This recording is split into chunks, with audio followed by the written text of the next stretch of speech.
C'est parti. Bonjour à toutes et à tous.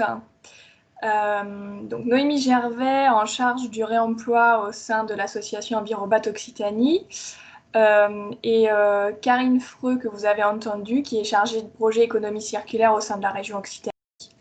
Et nous allons co-animer cet atelier ensemble sur le réemploi dans le BTP.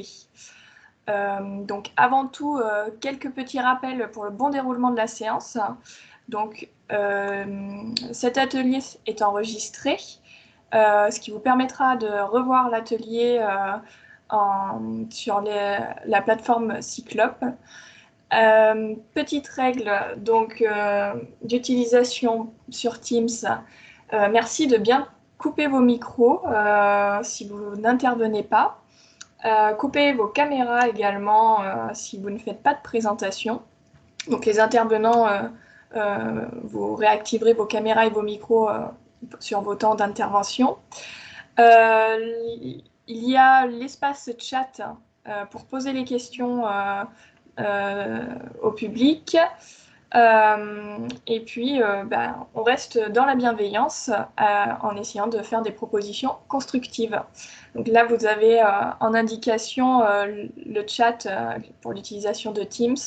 Et effectivement, dans les 3 petits points, vous pouvez retrouver pour quitter le mode plein écran.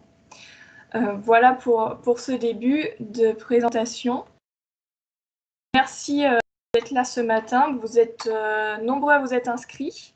Il y a plus de 150 personnes qui se sont inscrites et petit à petit, la jauge monte puisqu'on est déjà 155 réunis ce matin. Et cet atelier est organisé dans le cadre du 3e forum de l'économie circulaire en Occitanie qui se déroule toute cette semaine. Et tous les ateliers, vous pourrez les retrouver sur la plateforme Cyclope comme j'ai indiqué. Brièvement, pour ceux qui ne connaissent pas, donc Envirobat Occitanie, c'est une association qui rayonne à l'échelle régionale. Elle est à la fois réseau d'acteurs professionnels et centre de ressources de l'aménagement, de la construction et la rénovation durable, avec pour objectif de contribuer à réduire l'impact environnemental des bâtiments et des quartiers. Et nous avons comme levier essentiel c'est l'accompagnement de l'évolution des pratiques professionnelles. Donc ça, c'est très important au sein de la structure. Nous sommes une équipe répartie sur Montpellier et Toulouse, avec divers profils, comme vous pouvez le voir, et on compte près de 200 adhérents. Nous sommes également membres du réseau Bâtiments Durables, qui regroupe une vingtaine de clusters et centres de ressources, plus 2 associations nationales, HQE et Effinergie. Pourquoi ce webinaire? Donc, effectivement, l'économie circulaire est un des axes assez importants sur lequel les professionnels se penchent depuis un certain temps. Les intervenants pourront vous dire que ça fait un moment qu'ils travaillent sur ce sujet. Et depuis le début de l'année, avec la loi anti-gaspillage, économie circulaire, effectivement, il y a eu un regain d'intérêt sur ce sujet et c'est important puisque, effectivement, on compte rien que les déchets du bâtiment représentent environ 46 millions de tonnes chaque année. Et puis, on a aussi l'action des ressources. Et vous pourrez voir avec l'intervention des participants qu'il y a déjà des initiatives existantes sur le territoire et qu'elles méritent d'être connues pour faire évoluer et démultiplier les initiatives sur le territoire et pour aider aussi à structurer la filière du réemploi en Occitanie. Sans plus attendre, on va démarrer le programme de cet atelier, dans lequel nous aborderons et partagerons des expériences de réemploi et de réutilisation à différents stades d'un projet, comme vous pourrez le voir, avec le point de vue des différents acteurs. Donc nous démarrerons avec des présentations pour chaque intervenant de 5 minutes et puis un temps d'échange de 5 minutes. Donc le public, n'hésitez pas à poser vos questions dans le chat car à la fin de chaque intervention, il y aura un petit temps d'échange. Et on va démarrer avec Yves-Alain Liénard de MRBC qui va d'abord nous présenter l'approche assistance à maîtrise d'ouvrage avec le diagnostic ressources. Et je laisse la parole à Yves-Alain. Oui, merci. Bonjour. Donc, effectivement, MRBC, c'est un acronyme pour dire Montpellier Rebuilding Center, et c'est un centre du réemploi des matériaux du bâtiment. Alors, tout à l'heure, quand on commence à parler de réemploi des matériaux du bâtiment, nous, on a essayé, nous, au niveau de l'association, de tester et d'inventorier un petit peu tout ce qu'il pouvait y avoir. Et donc là, je suis ici plus pour vous parler effectivement de diagnostic ressources et de l'assistance à maîtrise d'ouvrage pour aller sur toute cette période de réemploi qu'on peut avoir, donc justement que ce soit une déconstruction de bâtiment ou une construction. Comme le temps est relativement court, je me suis dit que j'allais principalement vous parler du diagnostic ressources. Et par rapport à cela, pour moi, c'est un peu l'une des premières briques, nous, qu'on a pu identifier de ce point de vue-là, parce que le réemploi donc, des matériaux s'inscrit dans l'économie circulaire, et cette économie circulaire, ben, elle vise déjà en premier à diminuer le gaspillage des ressources. Économie circulaire, pour moi, en même temps, c'est s'intégrer dans un collectif. On ne peut pas le faire tout seul. Si je fais un diagnostic ressources le process,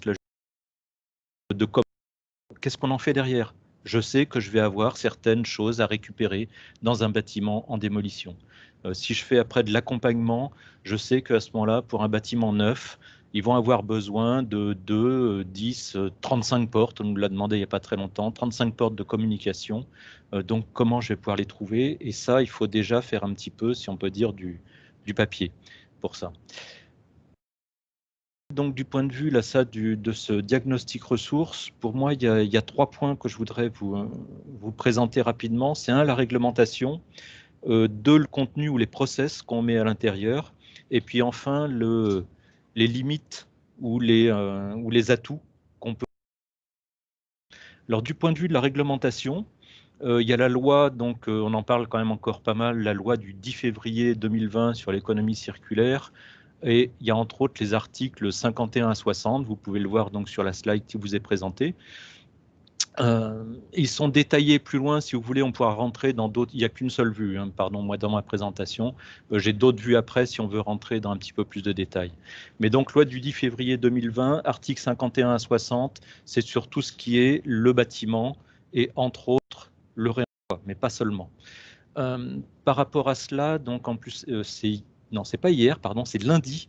Lundi sont sorties des propositions de décret. Donc, l'évolution est vraiment en train de se faire. Mais cette loi, donc du 10 février, dit qu'il doit y avoir un diagnostic déchets et qui va s'appeler plus exactement produits, matériaux et déchets du bâtiment.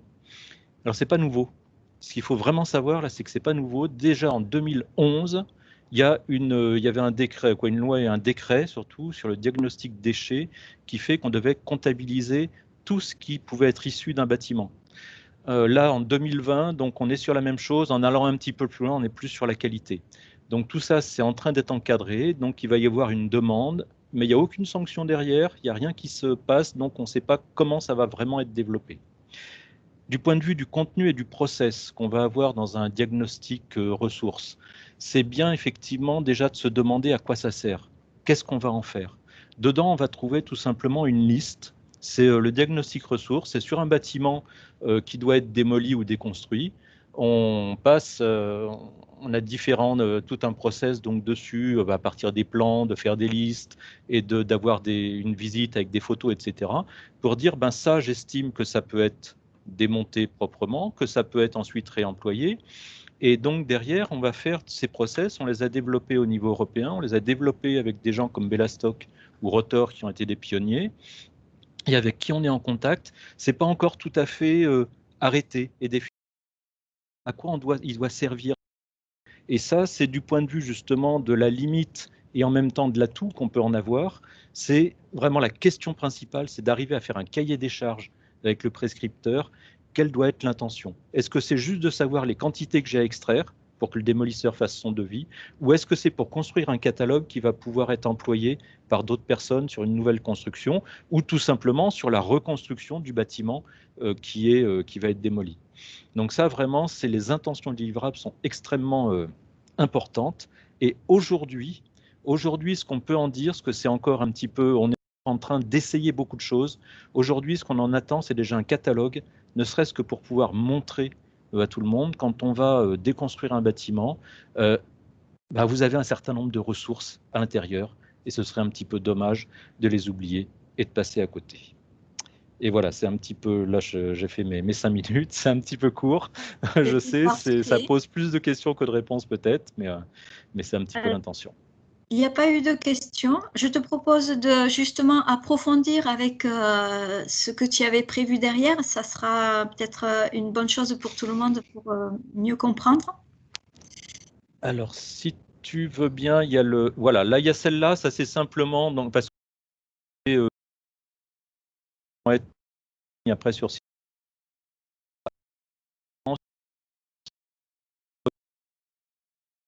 51 à 60.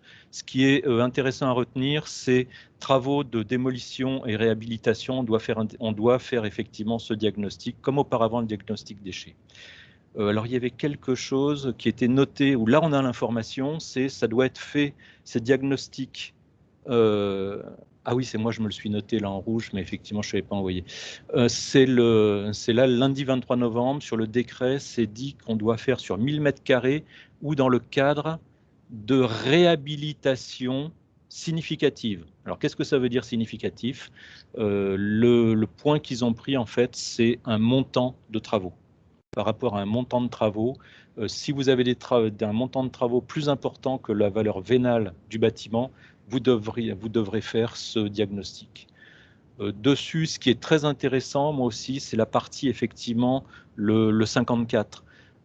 Si vous mettez en place, sur un chantier de démolition, une déchetterie, j'allais presque dire quoi, un tri, ou pas une déchetterie sur place, mais presque, on fait un tri sur place, à ce moment-là, le matériau au besoin qui est trié, où on dit, je ne sais pas moi, sur une porte, comme je disais tout à l'heure, sur une fenêtre, sur un bac à douche, on le met de côté, il n'est pas passé par la benne, ça ne devient pas un déchet. Et ça, c'est vraiment très important, parce qu'à partir du moment où quelque chose est devenu un déchet, on rentre dans tout un processus assez compliqué pour pouvoir justement le réemployer par rapport aux assurances, etc.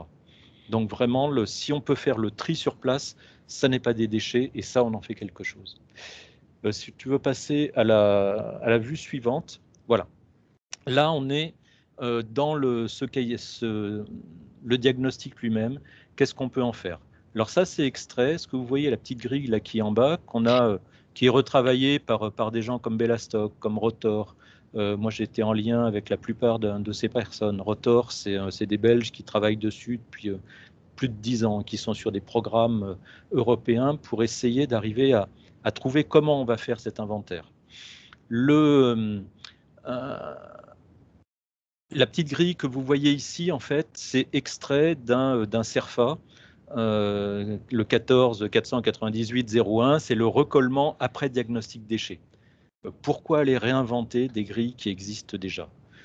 Donc ça, à partir de là, on a une grille là, qui est complexe, où il y a beaucoup de choses dessus, donc c'est difficile de pouvoir vous la présenter in extenso directement, mais c'est tout simplement, on trie là les différents matériaux par leur type, déchets inertes, déchets non inertes, les DE, les déchets dangereux, etc. Qu'on va petit à petit remplir pour le quantifier, et dans l'observation, on peut noter en réemploi ou au contraire un exutoire. Slide suivante, s'il vous plaît. Et sur le suivant, à chaque fois, là, on a simplement donc une liste qui va pouvoir tenir sur 1, 2, 3 pages. On a fait une villa de presque 200 mètres carrés là, il y a quelques jours. C'est 3 pages.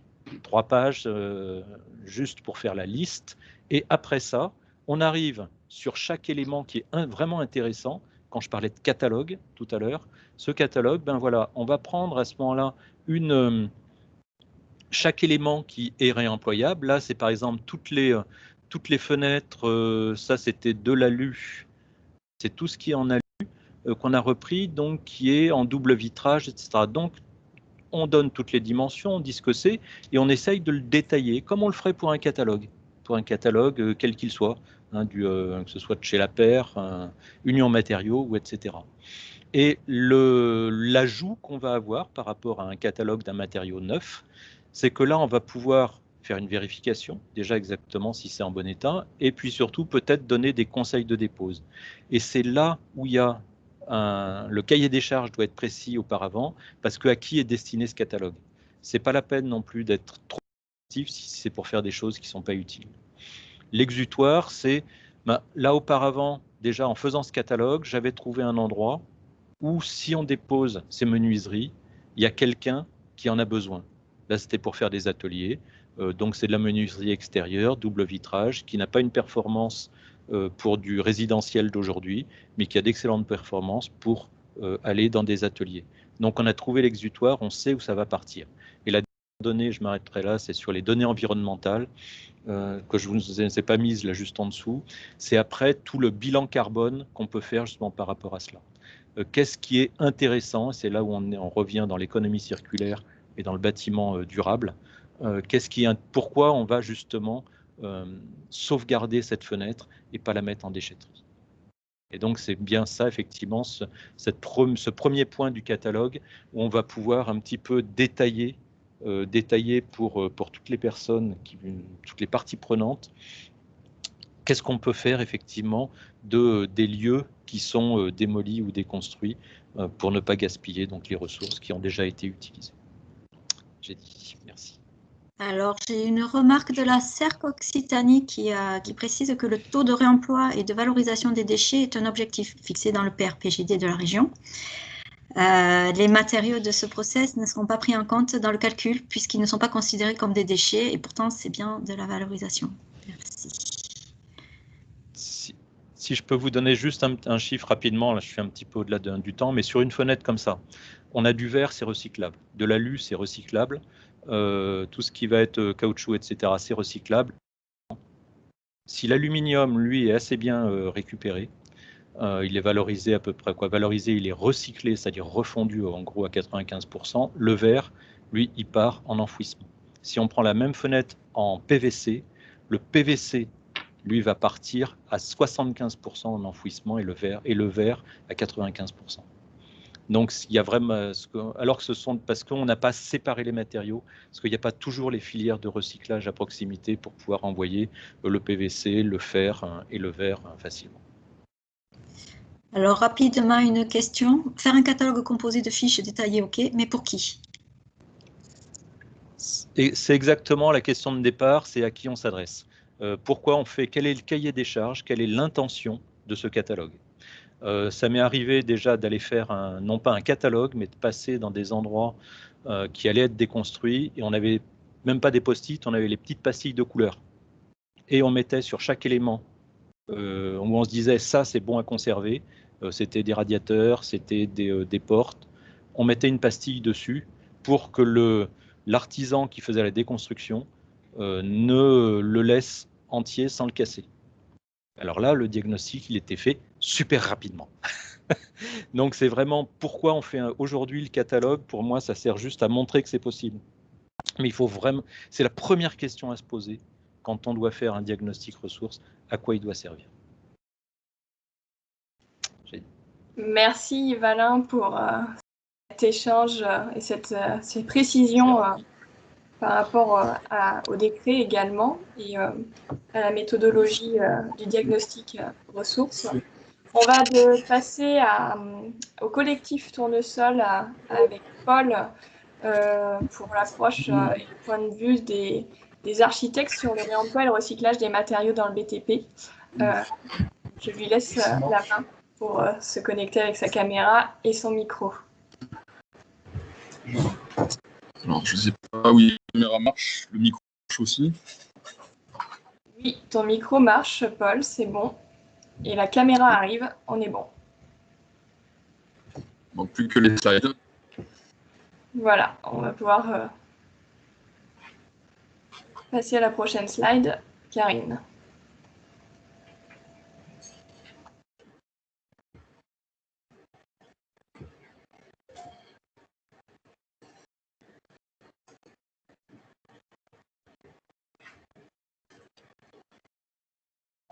C'est bon?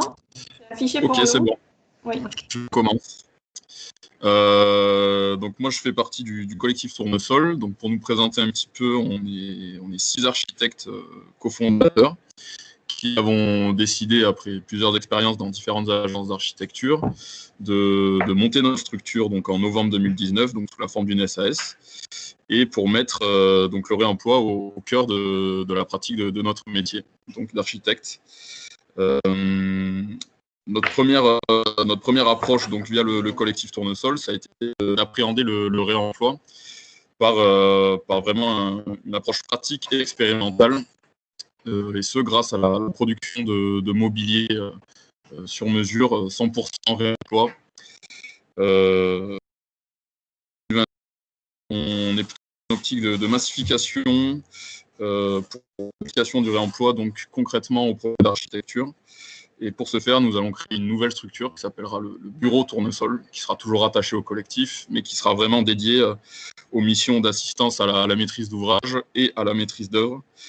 Donc, pour permettre à ces deux entités, ces deux types d'acteurs de la construction, d'intégrer au mieux les matériaux de réemploi dans les projets qu'ils développent. Donc, si je peux avoir la slide suivante.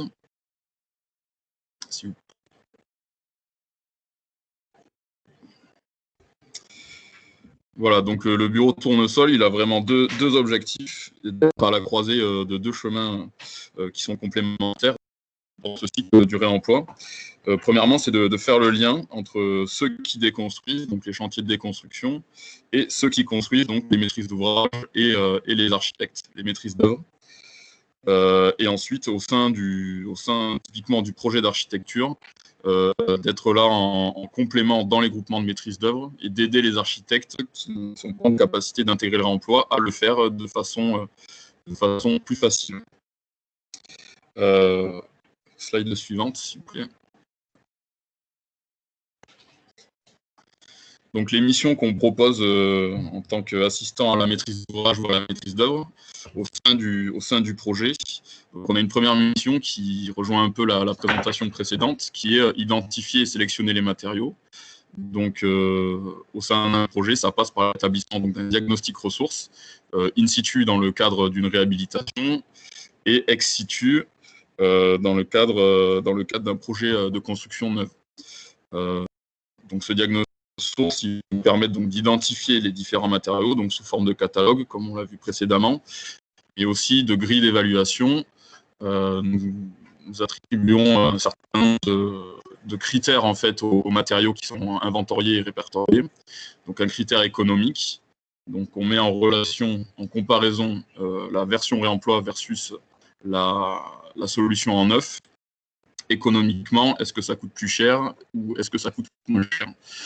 Idem pour un critère environnemental, donc analyse de cycle de vie donc du matériau employé versus le matériau neuf.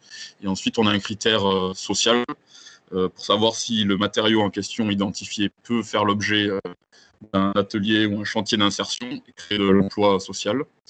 Et ensuite, un dernier critère qui est sanitaire. Donc ça, c'est un projet de recherche que nous sommes en train de développer avec plusieurs autres collaborateurs auprès de l'ADEME pour savoir l'influence en fait des matériaux de réemploi sur la qualité de l'air intérieur. Donc tous ces critères permettent de déterminer en fait si un matériau est pertinent dans un usage de réemploi. Donc une fois qu'on a sélectionné ces matériaux, donc sur toute la palette des matériaux qu'on va pouvoir répertorier, pas forcément tous vont être employés au final. Donc, ceux qui ont été sélectionnés, il va y avoir un travail de caractérisation. Donc, en fonction de leur application et de leur usage, ils vont devoir répondre à un certain nombre de normes et de réglementations. Donc, en lien avec le bureau de contrôle, il va s'agir d'établir des fiches produits pour chaque matériau et de déterminer à quelles normes et à quelles réglementations ils vont devoir répondre. Et le cas échéant, effectuer des campagnes de tests pour savoir si, par exemple, une porte répond à 1 degré coupe-feu ou si un parquet répond à 1 degré d'afflémissement acoustique, ce genre de choses. Et une fois que ça a été validé par le bureau de contrôle, nous pouvons donc prescrire dans le CCTP les matériaux de réemploi pour que les entreprises qui vont répondre au marché puissent chiffrer en toute connaissance de cause la prestation en utilisant des matériaux de réemploi. Et donc, une fois que ceci est fait, il y a la troisième mission, donc qui est d'éclairer les entreprises justement sur, qui sont peut-être pas tout à fait habituées à utiliser des matériaux de réemploi, donc les éclairer pour leur montrer que ce n'est pas forcément si différent que d'utiliser des matériaux neufs si la déconstruction a bien été faite. Et surtout, la dernière mission, ça va être de contrôler lors du chantier la bonne mise en œuvre donc, des matériaux de réemploi et pouvoir livrer le bâtiment dans les bonnes conditions. Donc voilà, ça ce sont les 3 missions que nous proposons en co-traitance aux agences d'architecture. Parce que nous estimons, nous, on est architecte et on sait que dans la pratique de notre métier, on n'a pas forcément le temps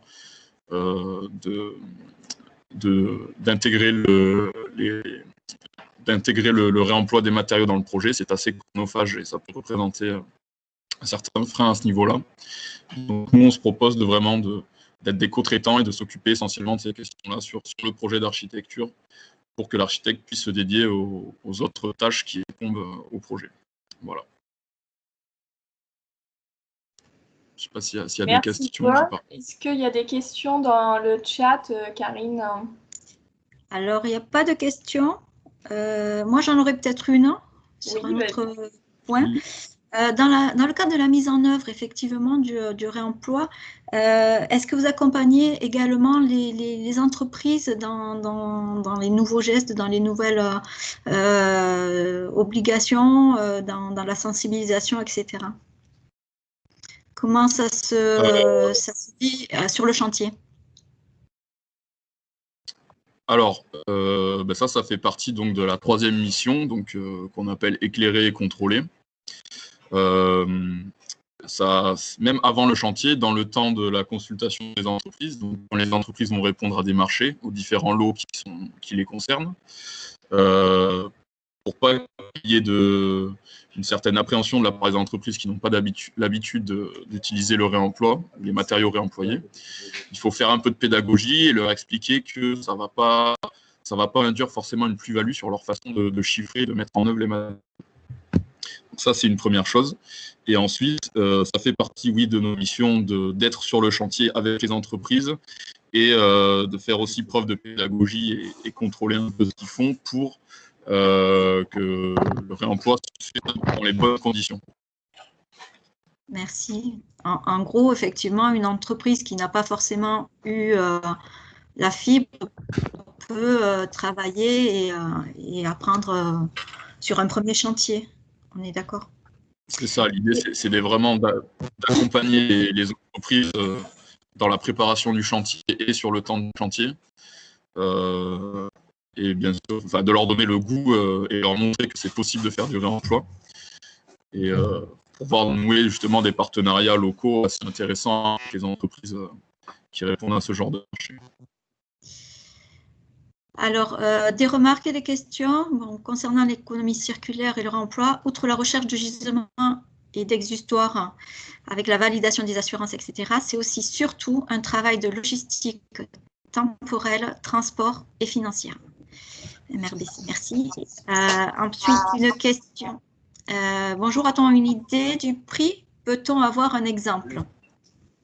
Et dans le même ordre de questions, votre pratique tarifaire, forfait ou pourcentage, coût par rapport au chantier? Alors, au niveau des prix, c'est vrai que c'est un peu le nerf de la guerre. C'est pour ça que nous, on a décidé d'intégrer dans le diagnostic ressources, donc dès le début du projet, en fait, les questions économiques. Parce que c'est vrai qu'on a tendance à penser que le réemploi coûte plus cher que le neuf. C'est vrai dans certains cas, mais pas pour tous les cas. Et c'est au cas par cas, clairement. Il faut savoir aussi que le réemploi n'est pas compétitif si la solution neuve qui pourrait être une alternative n'est pas à qualité plante. Souvent, lorsqu'on fait du réemploi, les matériaux qu'on identifie dans les diagnostics sont des matériaux de très bonne qualité qui ont fait la preuve dans le temps. On est sur du bois massif, on n'est pas sur du bois reconstitué, et forcément, si on est en comparaison avec des matériaux bas de gamme, entre guillemets, qui sont sur le marché neuf actuellement, bien sûr qu'on ne sera jamais compétitif. Mais sur des matériaux équivalents, à qualité équivalente, le réemploi est assez compétitif. Il peut être moins cher même.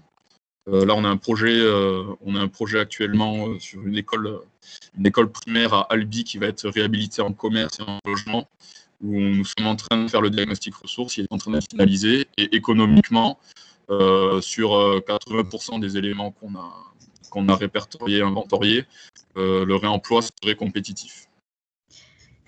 Merci. Une dernière question avant de passer au prochain intervenant. Intervenez-vous partout en France, en Occitanie? Alors, nous, de par nos convictions et notre engagement, nous avons plutôt vocation à travailler localement, donc en Occitanie, parce que tout simplement, on n'est pas les seuls acteurs en France à le faire. Il y en a beaucoup d'autres.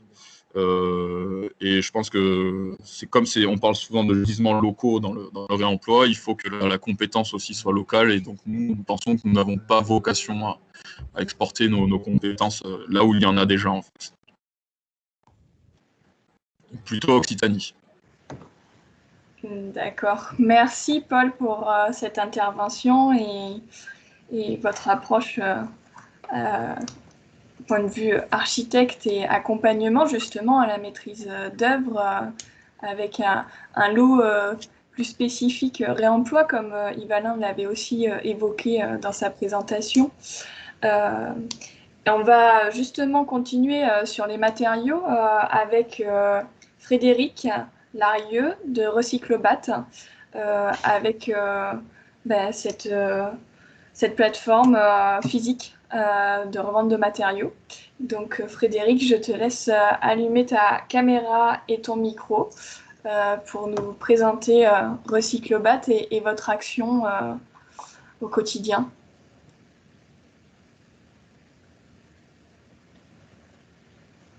Bonjour.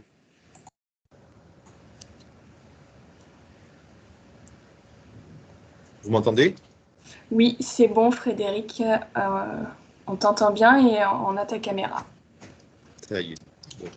Alors, bonjour, Frédéric Larieux de Recyclobat. C'est ce qu'on appelle une ressourcerie des matériaux du bâtiment qui est située à Toulouse, qui existe depuis 2013 et dans sa configuration actuelle depuis 2016. Notre objectif dès le début a été de concentrer sur un même site les différentes facettes du réemploi matériaux, bâtiments, mais aussi emballage industriel, positionnés en filière amont et en filière aval. Et donc, nous aussi, nous faisons du diagnostic ressources. Alors, pour plusieurs raisons. La première, ça permet d'identifier effectivement ce qui peut être réutilisable. Alors d'abord, la meilleure des réutilisations, c'est la réutilisation qui est faite sur le site lui-même. Donc être capable de fournir un catalogue des produits, c'était la question de la CAPEB tout à l'heure, aux archis qui vont travailler sur le projet de reconstruction sur le site lui-même. Si cette réutilisation sur site ne peut pas avoir lieu, il faut identifier les filières vers lesquelles orienter ces matériaux en fonction de la pertinence de réemploi possible. Alors, c'est ce que Paul de Tournesol mettait en avant, c'est les critères environnementaux, économiques, bien sûr, et sociaux, puisqu'on crée des emplois par le curage, c'est-à-dire le démontage sélectif, mais aussi par la collecte et la revalorisation. On rapproche de l'emploi des gens qui en sont éloignés via des contrats d'insertion, par exemple, pour leur permettre à ces personnes en insertion de suivre un parcours de compétences sur 2 années et d'être des candidats sérieux au métier de démolisseur demain ou de reconstructeur demain. Donc, il y a un intérêt fort régionalement à promouvoir ces actions-là. Ce diagnostic ressources aussi, le catalogue, il permet de trouver les issues le réemploi avant le démontage. Donc là, on ne passe plus par un magasin physique, on ne passe plus par la case déchets identifiée par MRBC, on fait de l'intermédiation. Et donc, on aura plus de facilité économique, entre guillemets, à aller démonter des fenêtres si elles sont dans un nombre conséquent et si le chantier de réaffectation est défini avant la déconstruction. On aura plus de facilité à prôner ces choses-là. Sur ce site-là, nous faisons aussi donc les marchés, les cahiers des charges précis pour la déconstruction sélective, voire les types d'attaches qui ont été faites sur des fenêtres ou les usures des tuiles pour des réemplois de demain. Donc, à partir de là, on peut faire des tests auprès des bureaux de contrôle pour voir s'il y a une pertinence ces tuiles sur une construction neuve, si le bureau de contrôle et donc les assurances dommages ouvrages suivront le process. Et enfin, il y a le magasin de matériaux. Alors là, c'est un castorama du réemploi. Les gens peuvent venir. Alors le problème, c'est qu'ils ne peuvent pas passer de commande puisqu'on est soumis aux contraintes du réemploi, donc on n'a pas de fournisseur officiel. Malgré tout, on va écouler 900 tonnes de matériaux déconstruits cette année 2020. Donc, il y a un réel engouement et aujourd'hui, ce dont on se rend compte, c'est qu'on n'est pas assez nombreux à faire ça. On est tout seul au niveau régional à avoir un site aussi grand et il en faudrait de nombreux, de la même façon que les Leroy Merlin et Castorama sont disposés à travers le territoire. Mais il nous faut aussi des sites tampons. Alors, pourquoi des sites tampons? Parce que les déconstructions en campagne sont plutôt faciles puisque le site de stockage des matériaux déconstruits peut avoir lieu directement à proximité du site de déconstruction. Mais dans les grandes villes, enfin Montpellier, Toulouse et bien d'autres, on a un souci de gestion de stock tampon, de logistique. C'est-à-dire que si les matériaux doivent être réutilisés sur site, il faut qu'ils puissent être démontés, stockés à proximité et transformés si la transformation est nécessaire par un atelier qui est aussi à proximité du site. Donc, il faut réfléchir à tisser une toile sur le territoire qui permette d'accompagner ces projets pour pouvoir les gérer à grande échelle. Ensuite, les matériaux déconstruits, effectivement, il y a l'usage primaire, et là, le contrôle fait son boulot, mais il peut y avoir aussi une réaffectation d'usage.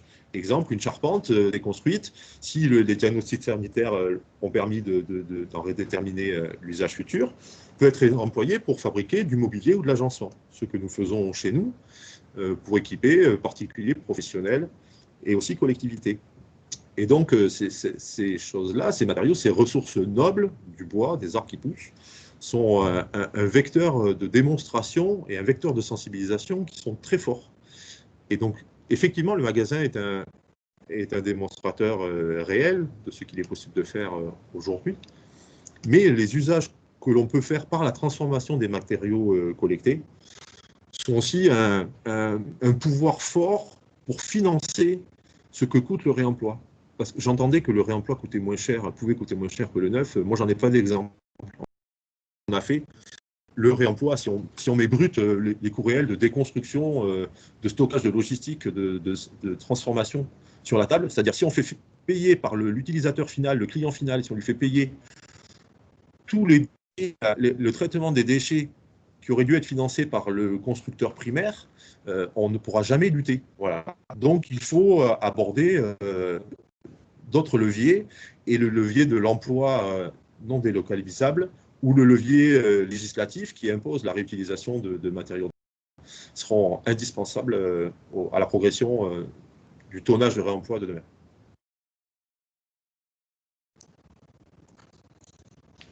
Merci. Du coup, dans la présentation, effectivement, on peut le voir, il y avait le magasin des matériaux, Oui. ou tout ce que vous récupérez. Et puis, effectivement, avec l'atelier, sur la slide suivante, la transformation du bois, où vous faites aussi du mobilier dans la structure même, pour montrer aussi toutes les possibilités de réemploi de ces matières que vous récupérez. Exactement, et nous sommes distribués aujourd'hui par des revendeurs plutôt éco-responsables qui proposent nos produits sur catalogue et qui en diffusent dans tout le territoire national.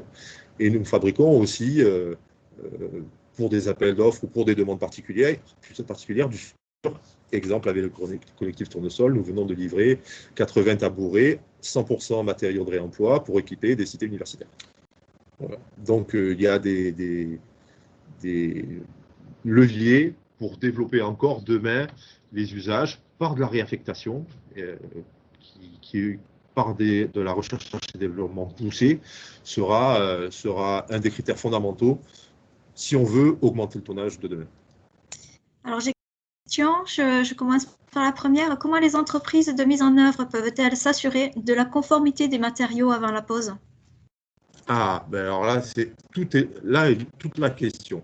C'est si nous démontons 1000 m² de tuiles, par exemple, pouvoir les tester, c'est facile. On va prendre quelques tuiles au hasard et on va les envoyer à un bureau de contrôle. Donc le coût de traitement de ces études par le bureau de contrôle pourra être absorbé par les 1000 m². Et donc le professionnel poseur pourra certifier à son assurance le bien fondé de cet usage-là par des études faites en laboratoire.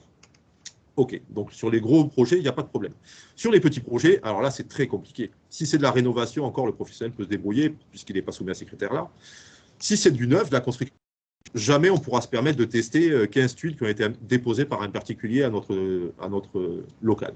Et souvent, dans la déconstruction, on n'a pas accès, si on a accès aux années de fabrication, peut-être même au dossier de fabrication primaire, on n'a pas les références et on n'a pas les notices techniques des matériaux déconstruits.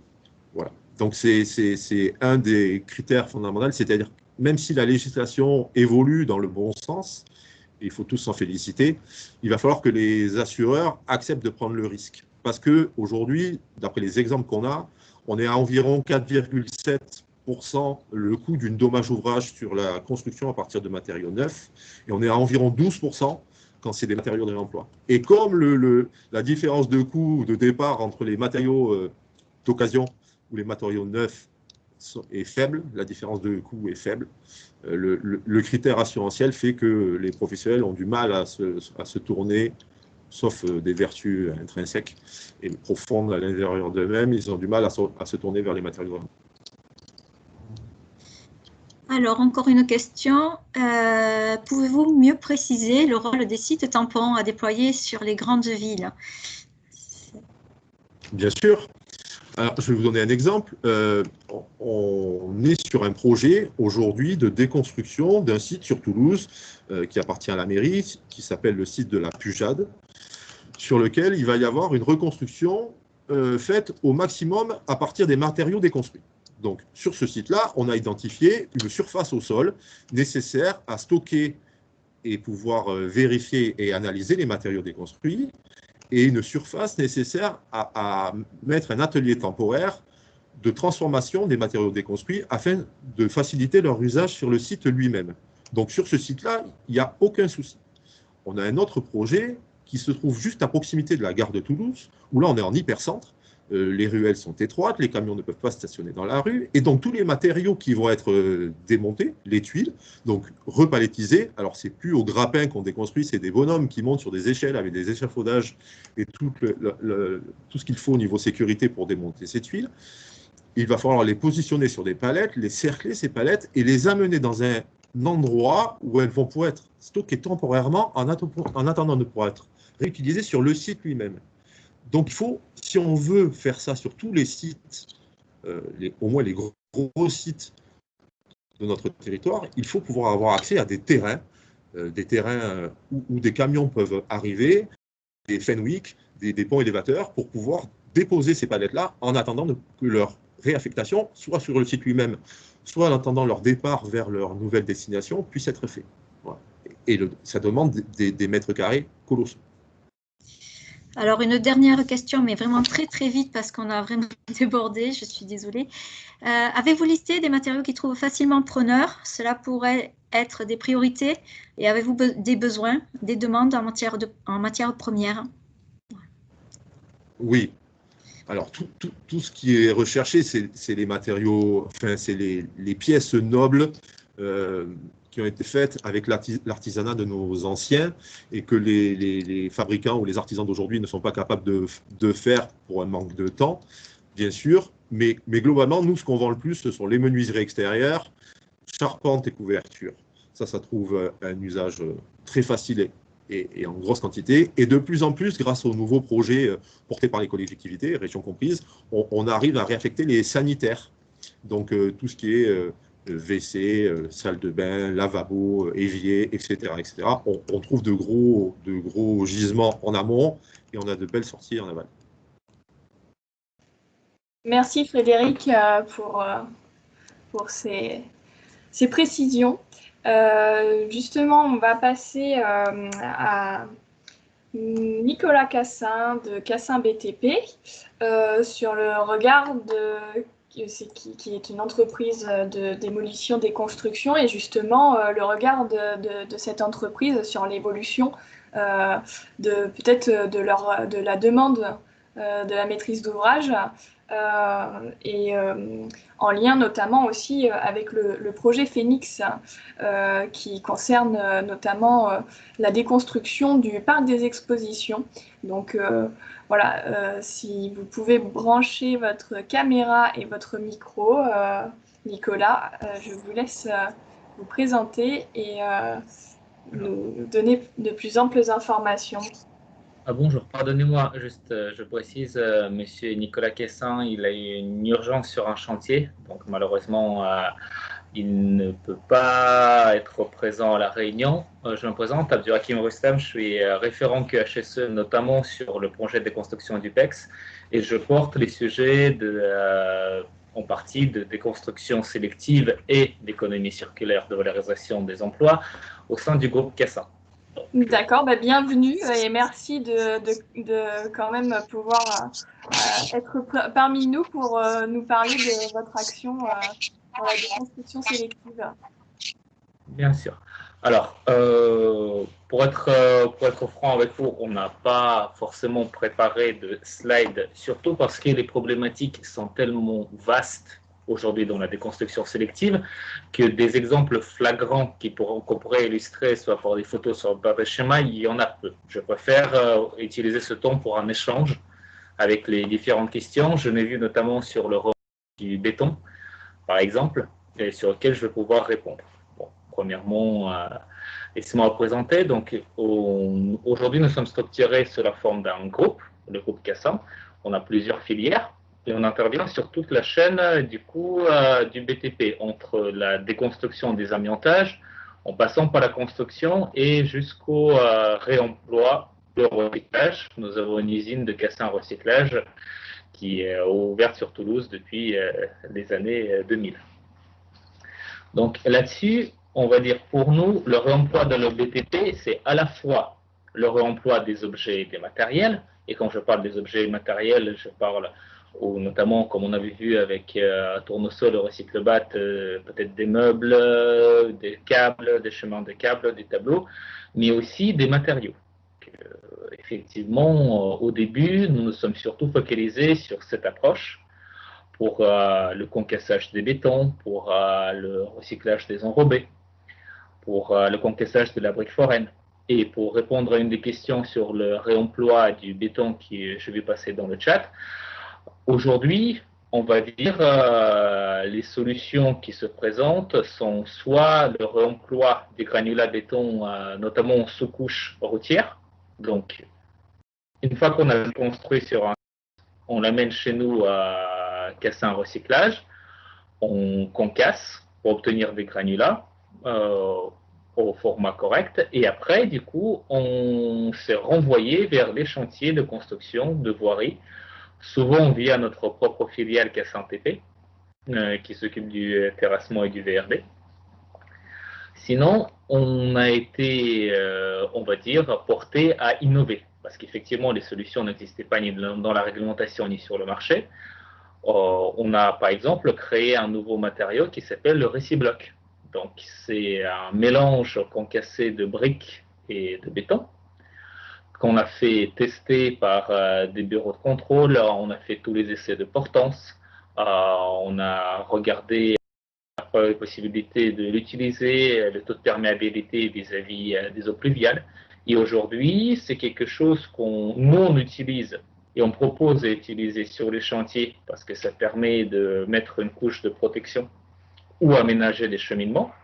Et on est en discussion avec certains acteurs dans la région pour un réemploi, tout simplement pour les projets de construction, que ce soit des chemins pour les parcs, que ce soit pour la création de plateformes.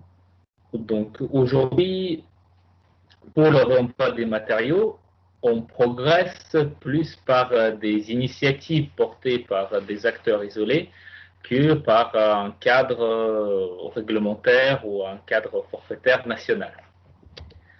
Après, pour la déconstruction sélective, qui a déjà été bien introduit par les personnes, surtout des acteurs qu'on connaît avec qui on travaille, que ce soit Tournesol ou Recyclobat, aujourd'hui, effectivement, on a la déconstruction sélective à échelle très variable. Cela dépend de ce qui est déjà fait par la maîtrise d'ouvrage ou l'assistance à la maîtrise d'ouvrage en amont du chantier. On a des chantiers, et malheureusement aujourd'hui, c'est la majorité des chantiers, où la notion du réemploi n'est pas intégrée dès le départ dans le projet. Donc, sur ces chantiers-là, c'est nous qu'on les visite en première approche. On identifie des matériaux, des matériels qui peuvent être valorisés et on essaye, soit en collaboration avec les acteurs locaux, soit de notre propre gré, de trouver des exutoires, de les déposer proprement et les évacuer. Et fort heureusement, grâce au travail des acteurs comme Recyclobat, comme Cinétique, comme Tournesol, on commence à avoir des chantiers où la notion du réemploi est profondément intégrée par la maîtrise d'ouvrage. Là-dessus, pour nous, c'est une question de méthodologie. Ça veut dire, par exemple, il y a un diagnostic de ressources qui a été fait correctement sur, imaginons, une maison en briques et en galets à déconstruire. Et on nous indique qu'on pense pouvoir atteindre un taux de valorisation de 70-75% sur ces matériaux. Notre rôle et notre expérience, et aujourd'hui notre force aussi, c'est d'avoir un panoplie de méthodologies sur lequel, par lesquelles on va pouvoir démontrer qu'on est capable d'assurer ce taux de valorisation. On va déposer soigneusement, par exemple, les briques, on va s'attacher à les nettoyer par rapport au mortier, tout en faisant gaffe aux consommations d'eau et aux rejets éventuels que ça pourrait faire vis-à-vis de l'environnement. Et aujourd'hui, sur un chantier à Merville, en EPDA, on atteint des objectifs de plus de 75% de matériaux composés l'habitation à la base, qui sont récupérés et qui sont en très bon état et qui pourront être employés directement. Et pour le reste, à la plage, on arrive à un taux de valorisation supérieur à 95-98%.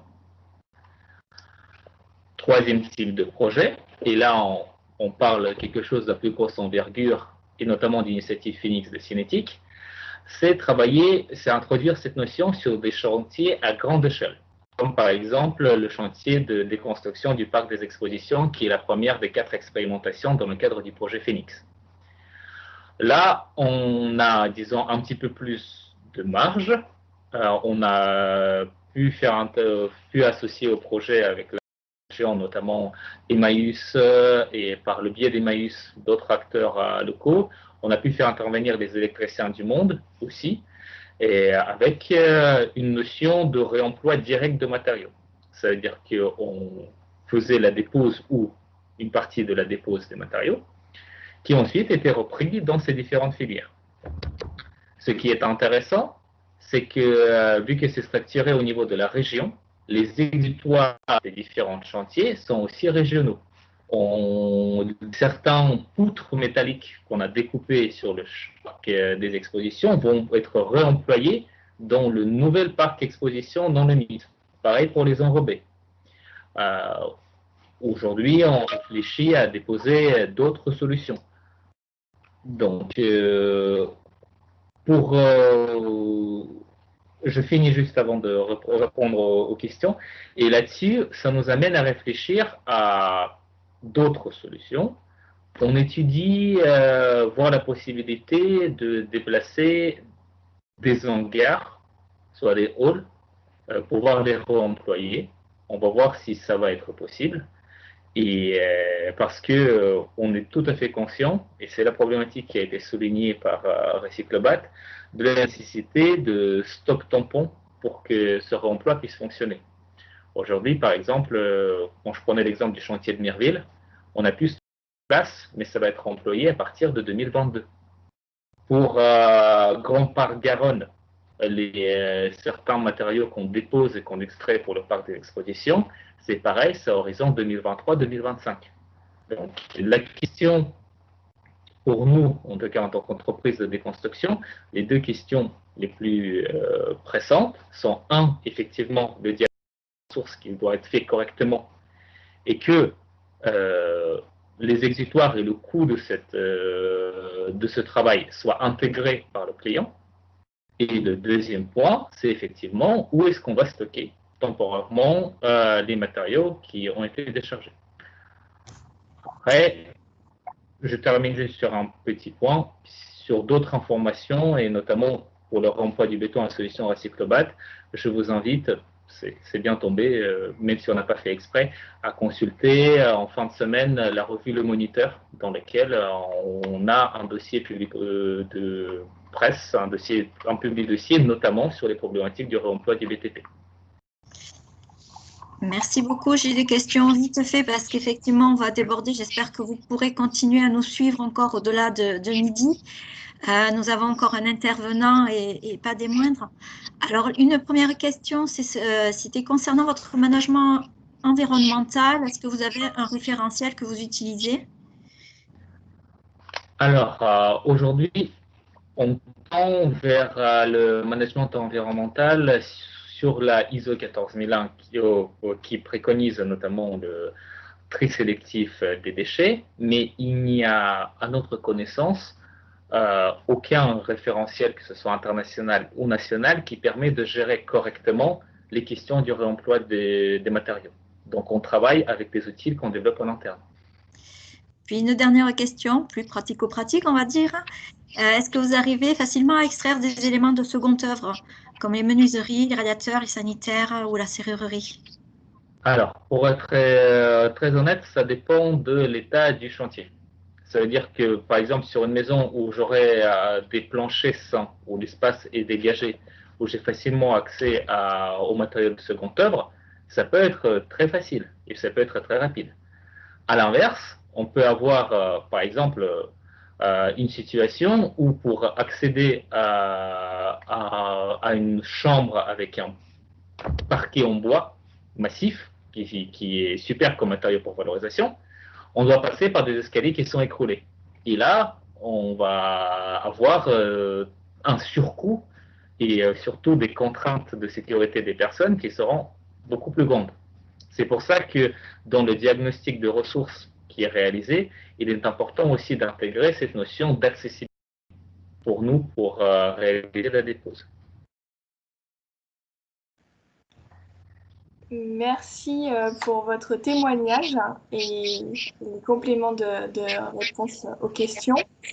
On va passer à Vincent Desmoires de Suez Remédiation qui va apporter un regard sur un matériau en particulier qui sont la valorisation et le réemploi des terres excavées dans le BTP, avec un exemple national et le développement en région avec Brick Technique Concept. Donc je laisse Vincent mettre sa caméra et son micro, allumer son micro, pour qu'il puisse nous faire part de son expérience. Bonjour à tous, merci de me laisser la parole. Donc, je suis Vincent Desmoires, responsable commercial de Suez Remédiation. Suez Remédiation, c'est l'activité dépollution et valorisation du groupe Suez. On est basé en Occitanie, à l'Union. Outre notre activité dépollution qui concerne les sols et les nappes phréatiques polluées, on développe aussi une activité de valorisation des terres excavées. Quand je parle de valorisation des terres excavées, c'est valorisation de terres polluées ou de terres inertes, puisqu'en fait, historiquement, les terres polluées allaient en filière de stockage, et l'idée, c'est d'éviter un maximum l'utilisation de ces filières de stockage. Donc, quand on parle de valorisation, nous, c'est plutôt sur des zones industrielles ou sur des zones urbaines, sans distinction. Je vous invite à aller sur la slide suivante. Voilà, merci. En fait, ce qu'on essaye de mettre en place, puisqu'en fait, on est au démarrage de cette activité, c'est de, comme je disais, minimiser la mise en décharge par la production de matériaux à l'issue d'une caractérisation analytique, puisqu'en fait, notre cœur de métier, c'est de caractériser des terres, souvent des terres polluées, et l'idée, c'est d'isoler ce qui est valorisable en produisant notamment des graves en technique routière, comme on a parlé tout à l'heure, Cassin TP, en produisant également des remblais qui peuvent servir en projet d'aménagement sur le chantier en question ou sur des chantiers à proximité, en produisant également des terres fertiles.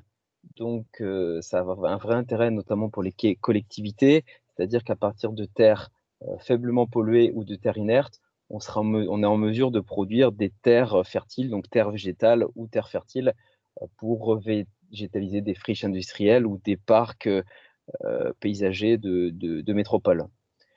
On essaye de trouver un projet avec briques techniques concept également pour produire de la brique à partir de terre crue, à partir de terre excavée inerte, pardon. L'idée, c'est de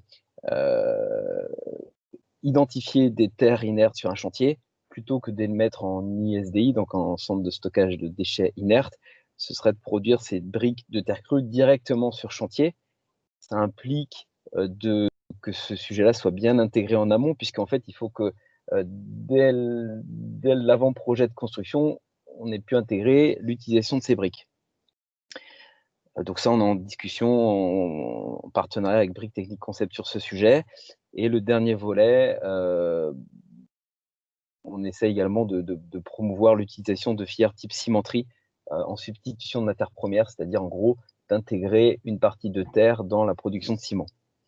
Je voulais aborder un peu les cas concrets. Donc, l'application pour la production, enfin l'utilisation de remblais en projet d'aménagement et production de graves, on l'a fait notamment sur le chantier de la cartoucherie pour l'Opidéam. On le fait très régulièrement sur nos chantiers en France et notamment dans le sud-ouest.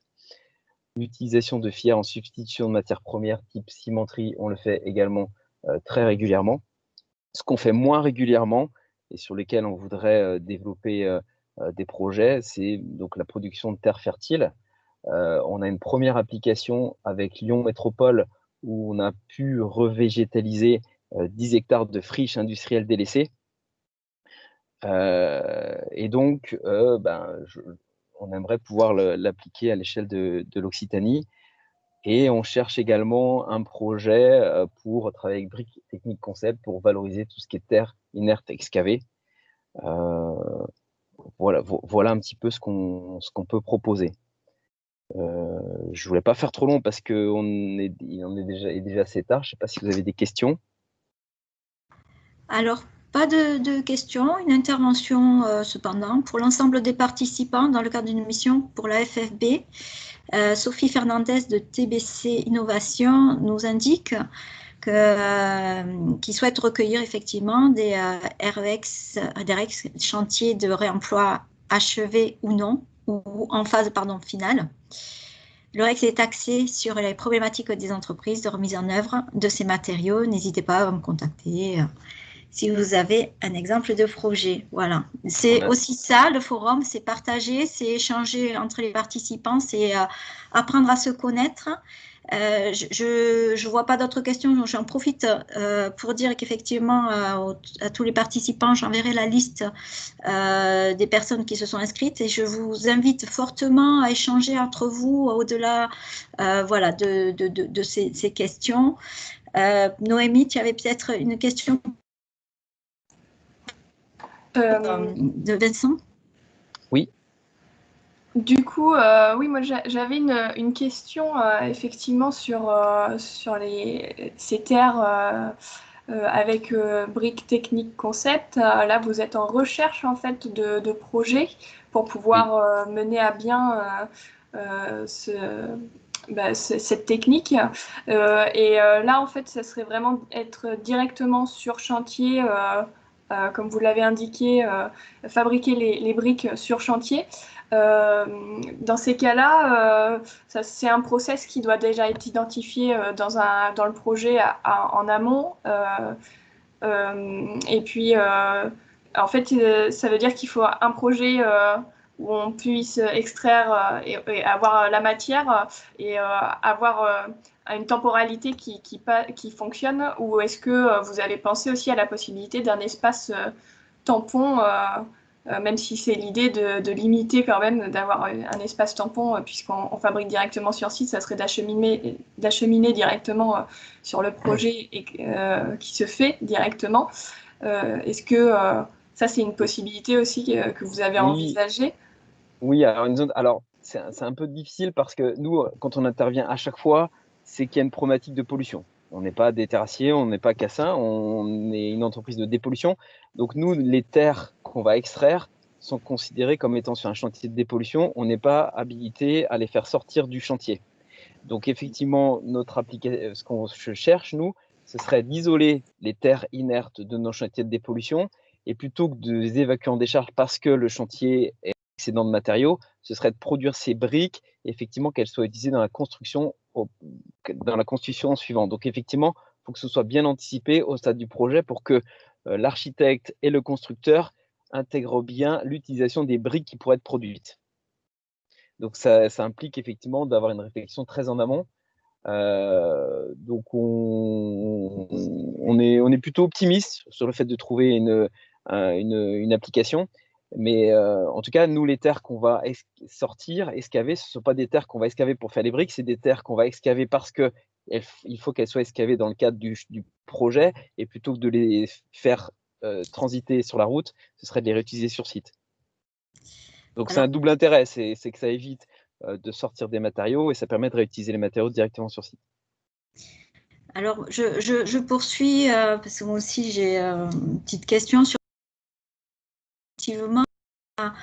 On a la capacité en région, puisqu'on a une entreprise, on a des maîtres d'œuvre, on a des études, il y a des expériences.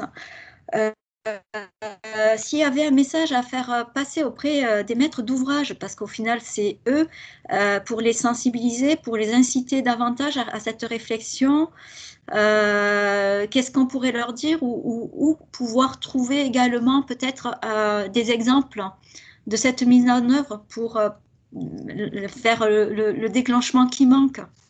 Alors, la mise en œuvre a déjà été faite. Alors je ne veux pas parler, je me permets de parler à la place de Briques Techniques Concept. Je crois qu'à Cornebarieux, avec l'Opidea, il y a une application, mais c'est uniquement lié à un chantier de terrassement et réutilisation des briques. Par contre, dans le cadre d'un chantier de dépollution, on n'a pas encore eu la possibilité de le faire. Le message qu'on peut passer, c'est si un maître d'ouvrage est intéressé, c'est qu'on se mette autour de la table dès l'amont du projet pour qu'on puisse réfléchir ensemble comment utiliser cette technique.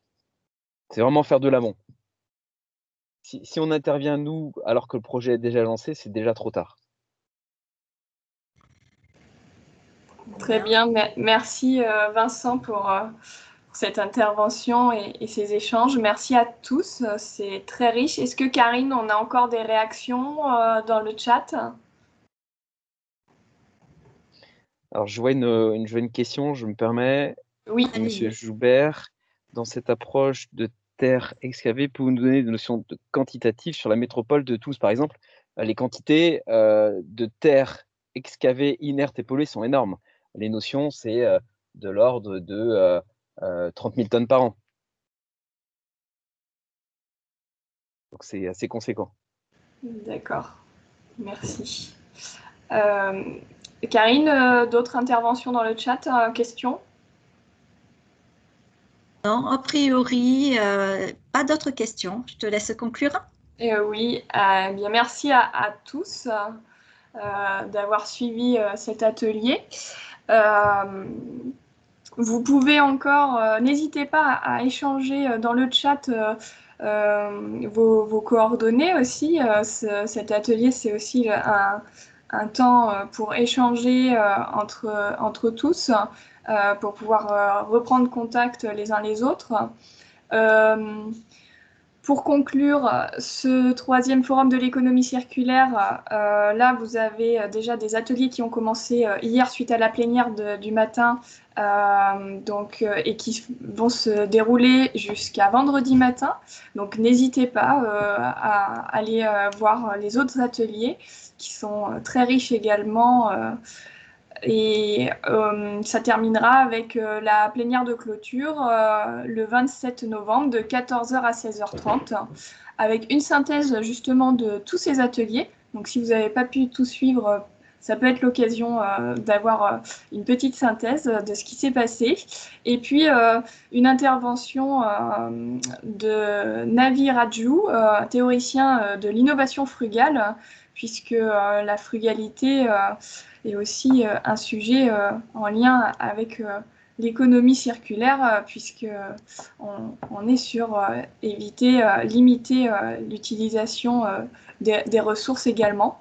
Et donc, vous retrouverez l'ensemble du troisième forum, comme je l'avais indiqué déjà en début d'atelier, sur Cyclope, avec tous les ateliers en replay et les plénières également. Et puis, n'hésitez pas sur la plateforme Cyclope à aller dans les groupes de travail, présenter des projets.